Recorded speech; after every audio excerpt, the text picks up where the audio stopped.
Now, it's been a big week in the world of 24-hour news. Rumours of a sell-off of CNN firmly rejected by its management this week. There's also been the suggestion that the future of Sky News could be in doubt as part of the negotiations over a proposed Fox takeover of Sky.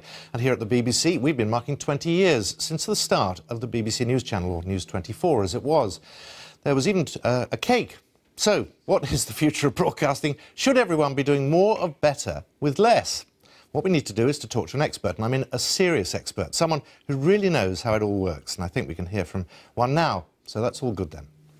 OK, let me explain how this works, OK? Brilliant. Yes, because I'm not... Sorry, Tracy, if I can Yes, I know, sorry, Neil, I'm just agreeing with you. Yeah, thanks. There's no such thing as the lunchtime news anymore. It's not Listen with Bloody Mother. Brilliant. What it is now, OK, is basically it's one long avalanche of happening in real time. Exactly, yes. With 24-hour live shoveling. Yes. Isn't it very good?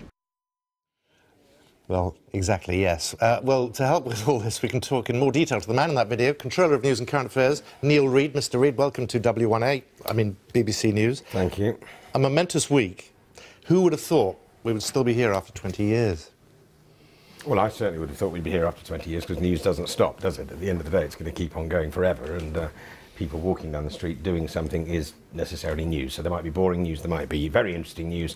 You are the guys that feed it to the world. It's your decision which bit of news you decide to put into which different slot. It's always going to be there. It's just a form. The content's always there. It's the form that we put it in. And my God, we've had trouble with form over the years, haven't we? Let's face it. So, you go to these meetings, you make those decisions, you say you, but it's actually controllers, men like you, women like you, in offices, who make the decisions. It's a long, hard slog. There's a lot of meetings with a lot of people talking a lot of... And I have to deal with that. I have to shovel that particular stuff.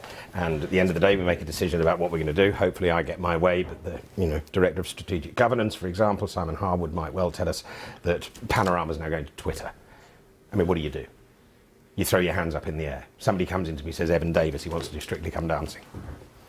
I mean, I heard that you weren't averse to doing a little bit of soft shoe shuffling yourself, and, suddenly credibility goes out the window. So my job really is to structure news so that it actually remains a serious component of the BBC rather than something that, is akin to a bake-off.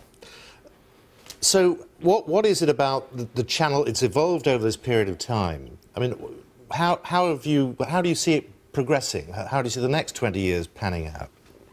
Not in a dissimilar fashion to the first 20 years. An interesting, challenging slog, I think is the word that I'd use. I mean, at the end of the day, look, I'm the Wizard of Oz. You know the score. I've got the big curtain behind me controlling all this crap, and at the end of the day, I can come out and I can say to the world, these guys are fantastic, but somebody behind the scenes is paddling like crazy to keep it all going. So I reckon that I will be growing more paddles over the next 20 years to keep this place afloat. When you look around at this place and all the people in it, I mean, you're in charge of who does what, which reporters should do what in the long run. I mean, including yourself. Indeed. So how do you make that decision? Oh, they should do that. They're good at that. They're not so good at that. It's not really who's good at what, it's who's less bad at things. So at the end of the day, that's what I try and, I've got a scale and it goes from 1 to 10. And I've never actually used a 10, 9 or an 8. I think 7... I think Hugh Edwards got a 7 at one point in the proceedings because he actually managed to get rid of the guy that did his hair for the last 16 years and finally said, no, that's it, he's off. So we got a 7 for that. But, there are many decisions that I have to make on who's going to make the worst cock-up and leave them out of the equation. This week, a survey said BBC News is still the most trusted source of news. You must take great pride in that. Have you seen the other lot? I mean, at the end of the day, there's not much competition out there, is there? So, we've done reasonably well. I mean, Sky, lovely channel, looks like it might be going down the pan, or at least the news side of it. Who knows? They get an enormous amount of viewers on that side. We get twice as many. So at the end of the day, we're obviously doing something right. My job is to keep my nose to the grindstone, keep you guys in check, and make something that is a trusted voice across the day, talking to the nation in a structured, formulaic way that allows people to take a deep breath and go, that's what's happening today, rather than jabbing away at an iPad. And in terms of those decisions that you make in those meetings, I mean, you must have made some right howlers in the past. I mean, what's the worst decision you've ever made? This is in the top 10, I'd have thought, Simon, but let's have a little think. What have been the worst decisions we've made? certainly when we decided, well, the powers that be decided that they would suggest conflating news and weather so that you guys were going to have to actually say it's cloudy outside. I mean, I've always thought weather, being a newsman, is something you go to the window and have a look and say, it's cloudy, it's raining, whatever.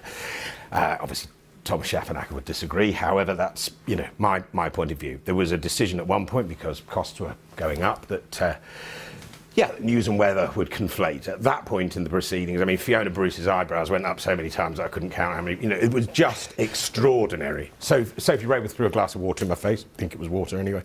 You know, it was a nightmare day. And fortunately, because of me, I've got one catchphrase that I use with everybody, and it's bollards, or a word that begins with B and ends with S, and it ain't biophysics. And I just said to them, no, we're not having that. It's not going to happen. And fortunately, now you present news in your unflappable, charming way. The other guys present the weather in their unflappable, charming, erroneous way, and everybody's happy. But that was something I had to dig my heels in on. And what's the bit you're proudest of that we do you think? I'm quite proud now that we've kicked the subtitling into shape. We had all sorts of trouble with that. You know that we've got syncopated caption now, of course, which is part of the whole BBC Rolling Thunder programme, to basically make this entire building run without anybody doing anything. So you and I could not be here and you would still be here, technically. Now, with syncopated caption, we had lots of trouble with, you know, Vladimir Putin being called Vladimir Puking. We had Theresa May being called Tweezer May. And we haven't had a problem on that now for the last... well, actually, it was the last 10 weeks until just before I came on, and in fact, they had presented by Sign-On McCoy.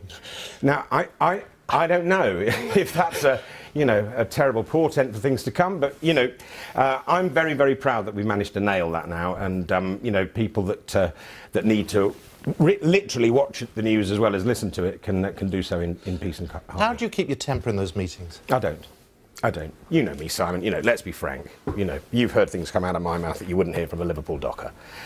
I'm not proud of saying that. You know, I was brought up very well, but there are people in this building, let's be frank, who are complete.